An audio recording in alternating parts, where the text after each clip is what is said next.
Bismillahirrahmanirrahim. Ayahanda, bunda, dan sahabat, sekarang kita masuki kaidah ketiga dari 10 kaidah penyucian jiwa. Kaidah yang ketiga ini adalah Al-Quran, sumber dan penolong pensucian jiwa. Allah Ta'ala berfirman dalam surat Ali Imran ayat 164.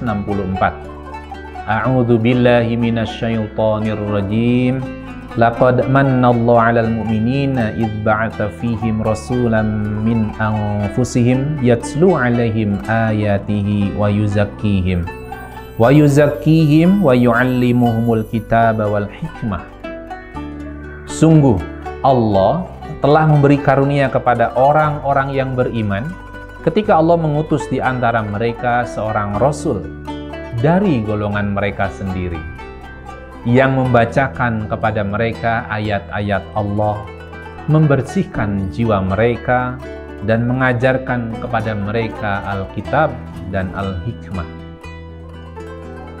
Ayahanda, bunda, dan sahabat, ternyata Al-Quran adalah sarana terbesar untuk menyucikan jiwa kita. Barang siapa yang menginginkan kesucian jiwa, hendaklah mencarinya dalam Al-Quran.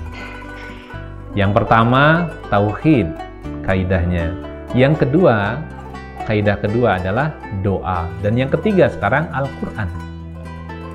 Ibnu Abbas radhiyallahu anhu berkata, "Dominallahu liman ittaba'al Qur'ana an la yadhilla fid dunya wa la yashqa fil akhirah." Allah menjamin bagi orang yang mengikuti ajaran Al-Quran bahwa dia tidak akan tersesat di dunia dan tidak akan celaka di akhirat. Hadis riwayat Ibnu Syaibah dalam Al-Musannaf nomor 35926. Lalu beliau membacakan ayat, "Famanittaba'a hudaya fala yadhillu wala yashqa." Lalu barang siapa yang mengikuti petunjukku, ia tidak akan sesat dan tidak akan celaka. Al-Quran Surat Toha ayat 123. Maka ayahanda, bunda, dan sahabat, kalau kita melihat kaidah yang ketiga ini, jelas-jelas kita diminta oleh Allah, bahkan sebaiknya kita menuntut diri kita. Karena kita ingin bersih hati kita, ingin suci jiwa kita. Kaidah yang ketiga ini, Al-Quran, ternyata adalah obat untuk penyucian jiwa kita, sumber dan penolong penyucian jiwa kita. Ibnu Qayyim rahimahullah dalam Zadul Ma'ad berkata, Al-Quran adalah obat yang paling sempurna untuk seluruh penyakit hati dan jasmani, serta untuk penyakit dunia dan akhirat. Ayahanda, bunda, dan sahabat, Ibnu Mas'ud radhiyallahu anhu berkata, dulu orang-orang di antara kami itu jika mempelajari 10 ayat dari Al-Quran, tidak akan berpindah ke ayat yang lainnya, sampai dia memahami makna dan mengamalkannya. Diriwayatkan Imam Ahmad. Ayahanda, bunda, dan sahabat, sampai di sini kita makin paham ya, bahwa ternyata kalau kita ingin mempraktekkan supaya Al-Quran itu menjadi sumber penolong penyucian jiwa kita, tidak cukup kita hanya dengan membaca. Benar, membaca itu adalah ibadah, tapi belum cukup ya.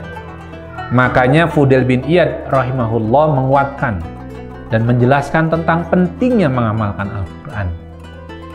Al-Quran itu, kata Fudail bin Iyad, diturunkan semata-mata untuk diamalkan. Catat ya, Al-Quran itu diturunkan semata-mata untuk diamalkan. Nah, sedangkan manusia, kata Fudail bin Iyad, menyangka bahwa cukup dengan membaca Al-Quran, mereka telah mengamalkannya. Begitu katanya ya. Jangan tersindir Bapak sekalian. Oh, boleh tersindir karena itu hidayah ya. Jadi ada yang beranggapan bahwa dengan membaca itulah bagian atau sudah cukup mengamalkan Al-Quran dengan cukup membaca. Itu tidak benar. Harus ditingkatkan. Bagi ayahanda, bunda, dan sahabat yang sudah rajin, istiqomah membaca Al-Quran, selamat. Tapi naikin ya, dengan apa? Memahami isi Al-Quran. Buka tafsirnya, ya, lalu kemudian tadaburi isinya, dan berikutnya apa? Amalkan Al-Quran. Maka Al-Quran akan menjadi sumber dan penolong penyucian jiwa kita. Maka Al-Quran akan menjadi sumber dan penolong penyucian jiwa kita. Kalau jiwa kita sudah bersih, ya, hati kita sudah bersih, maka hidup kita akan diuntungkan terus oleh siapa? Allah Subhanahu wa Ta'ala. Demikianlah kaidah ketiga, Al-Quran sebagai sumber dan penolong penyucian jiwa. Semoga bermanfaat.